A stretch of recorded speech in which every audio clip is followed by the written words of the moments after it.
Namaste, friends. We are here today to take up a subject which all of us have experienced sometime or the other, and we call it with different names such as fear, anxiety, apprehension.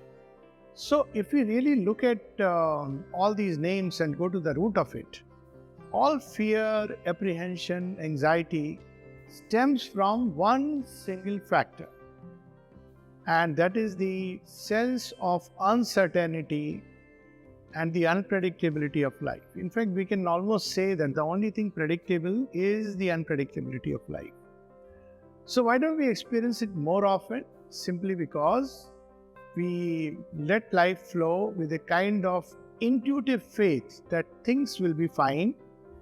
And when something unusual happens, something which overwhelms us, something as trivial as appearing for a test for your driving license, and to something much greater like appearing for an exam or an interview, then the sense of apprehension and anxiety takes over, because these are not things which we are routinely doing.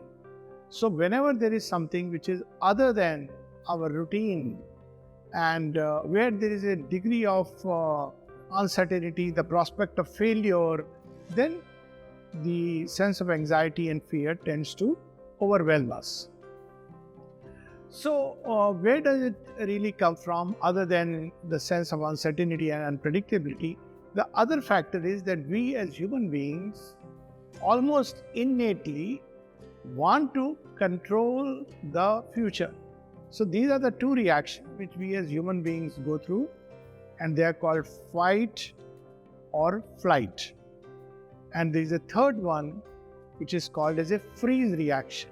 We don't know what to do, whether we should fight or we should take a flight, and we are frozen, unable to choose. And it is a mix of these three reactions that usually is the cause of anxiety. How do we handle anxiety? Before we handle anything, a basic principle of life is spend some time in understanding the problem. As it is said, understanding the problem is half the solution. So looking at the problem in the right perspective is the first step, because if we do not understand the problem, then we are not only not likely to solve it, we are likely to complicate it. It's like somebody who is in the rush of the moment, the heat of the moment, does things and later on regrets because the arrow has been shot and the repercussions follow. So how do we start looking at the problem in the right way?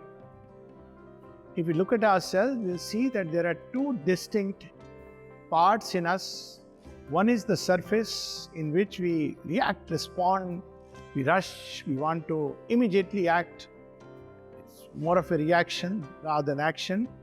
And the second, which we are not much used to, and that is something little deeper in us. And if we learn to practice going a little deep within, not too deep, but just stepping back, meaning thereby don't rush to act in an impulse, unless, of course, it's a life-threatening situation.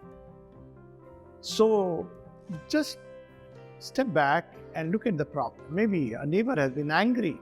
Maybe your boss has been very unkind. Maybe someone has told things about you. You have heard bitter criticism. Maybe you have to appear for an interview. Maybe you have to go for an exams. Don't jump to conclusions. Don't rush to react. Just wait, give yourself time, reflect, and look at the problem in the right perspective. Right perspective means the frame through which we look at the problem and the real importance and value that we give to the situation. So how do we evaluate a situation?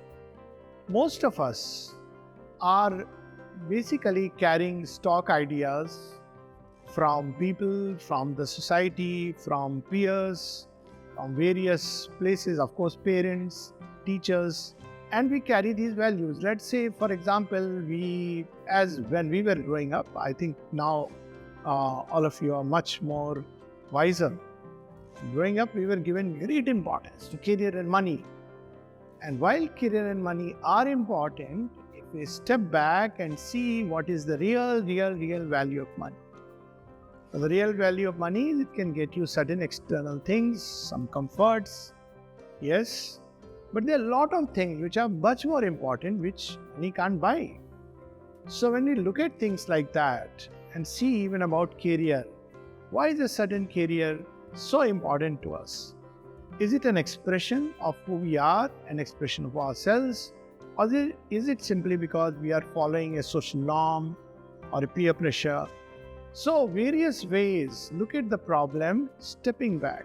So when we look at the problem in this perspective, look at it correctly, its true value, then many of our habitual reactions, what we call as spontaneous reactions, will automatically stop.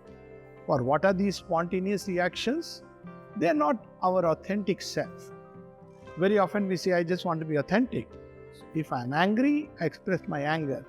No, this is not my authentic self.